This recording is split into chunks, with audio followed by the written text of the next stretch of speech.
আজকে একটা জায়গার বিবাদ নিয়ে আলোচনা করব। দক্ষিণ চব্বিশ পরগনার বারুইপুর থানার অন্তর্গত একটা মৌজাতে একজন ব্যক্তি ৩ শতক জায়গা কিনেছে এবং সেই জায়গা আজ ৫০ থেকে ৬০ বছরের বসবাস রয়েছে তাদের। ২৫ শতক জায়গার মধ্যে যখন সে ৩ শতক জায়গা কিনেছে, কোনো কারণবশত সে রেকর্ড করতে পারেনি। অর্থনৈতিক কারণে হতে পারে, বা পেপারস রেডি হয়নি সে কারণে হতে পারে, বা মিউটেশন অ্যাপ্লাই করেছিল সেই ডেট তাকে জানানো হয়নি, এরকমও হতে পারে। বিভিন্ন রকম কারণে পর্চাটা হয়ে ওঠেনি। এখন ওই ২৫ শতক জায়গার উপরে ৯ জন বসবাস করছে এবং তার মধ্যে ৩ শতক ইনিও একজন ব্যক্তি। এখন ইনি যে রেকর্ড করতে পারলো না, মানে পর্চা করতে পারলো না এখনো পর্যন্ত,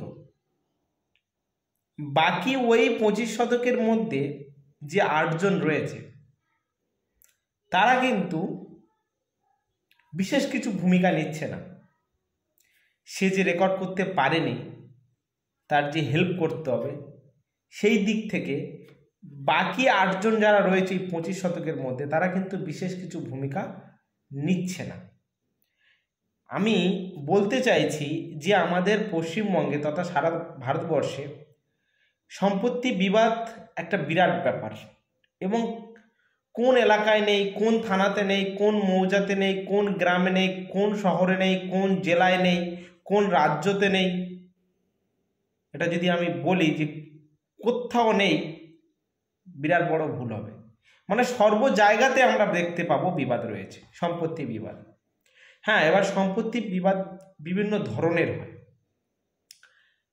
জায়গা দখল করে নেওয়া, ফিজিক্যালি বা কাগজে দখল করে নেওয়া, এ বিবাদগুলো আমরা সচরাচর দেখতে পাই। আমি বলতে চাইছি যে ব্যক্তি ৩ শতক জায়গা কিনে আজ এই যে ৬০-৭০ বছর বসবাস করছে, কোনো কারণবশত রেকর্ড করতে পারেনি, সেই ব্যক্তির ওই প্লটে আরও যে ২৫ শতক যে জায়গা যারা নিয়েছে ৮ জন আছে, তারা কি চেষ্টা করলে একে ৩ শতক জায়গা রেকর্ড করিয়ে দিতে পারে না? অবশ্যই পারে।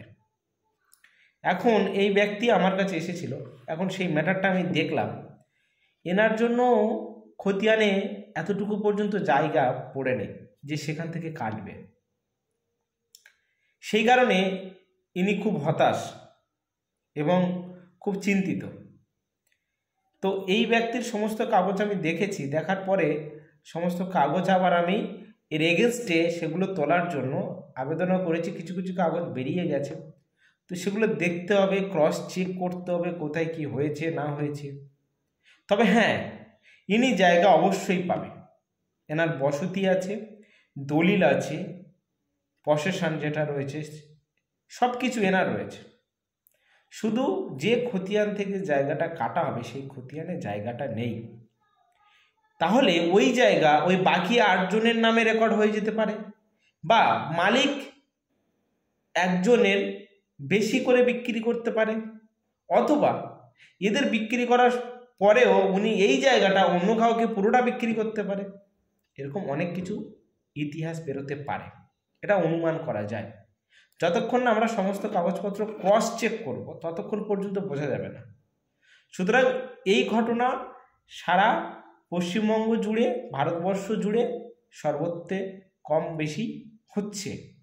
কিন্তু এর যদি সমস্যার সমাধান চাই, তাহলে দেখো অফিস, কোর্ট, আদালত সব আছে, ঠিক আছে, কোনো ব্যাপার না, সেখানে তো অবশ্যই আমরা যাব। কিন্তু নিজেরা যদি চেষ্টা করি, অবশ্যই অনেক সমস্যা আদালতের বাইরে, প্রশাসনের বাইরে আমাদের সমস্যার সমাধান হয়ে যায়, যেটা আমাদের নৈতিকতা বলে।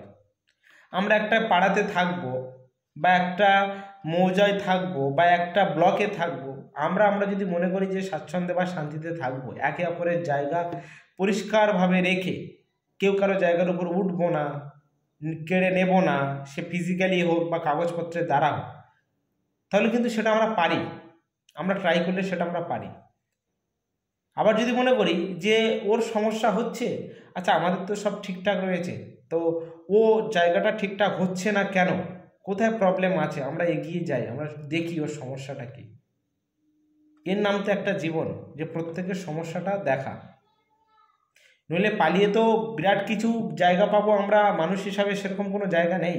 একে অপরে মানে যদি আমরা একে অপরে হেল্প না করি তাহলে কিন্তু সেই সুখ বা শান্তিটা পাওয়া যাবে না। সুতরাং এই 25 জায়গার মধ্যে বাকি 8জন খুব আনন্দে আছে, একজন খুব দুঃখে আছে, এই জিনিসটা খুব ভালো পরিবেশ তৈরি করছে না।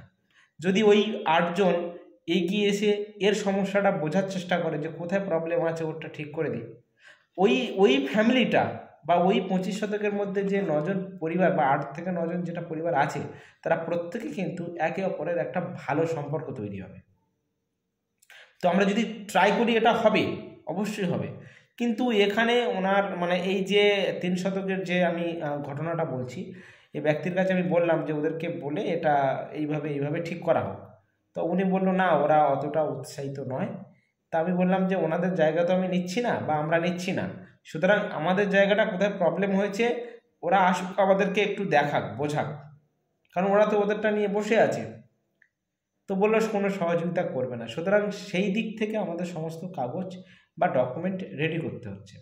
তো এটা একটা ম্যাটার, যদি আমরা চাই একে অপরের, সেটা পাড়ায় হোক, ব্লক হোক, আর মৌজায় হোক, বা যে কোনো ডিস্ট্রিক্টে হোক, সারা পশ্চিমবঙ্গে, ভারতবর্ষের যেখানে হোক, একে অপরের মনে যদি করি যে কারোর জায়গা ফিজিক্যালি নেব না এবং কাগজপত্রের দিক থেকেও নেব না, যার যা জায়গা সে সেখানে থাকবে, আমি আমার লিগাল ডকুমেন্ট নিয়ে আমার যতটুকু প্রাপ্য আমি ততটুকুই নেব, তার বেশি নেবই না, এই মানসিকতা নিয়ে যদি কেউ বসবাস করে, সুতরাং একে অপরের পাড়া যে সম্পর্ক, পাশাপাশি যে ফ্যামিলির সম্পর্ক, এগুলো আরও সুমধুর হবে।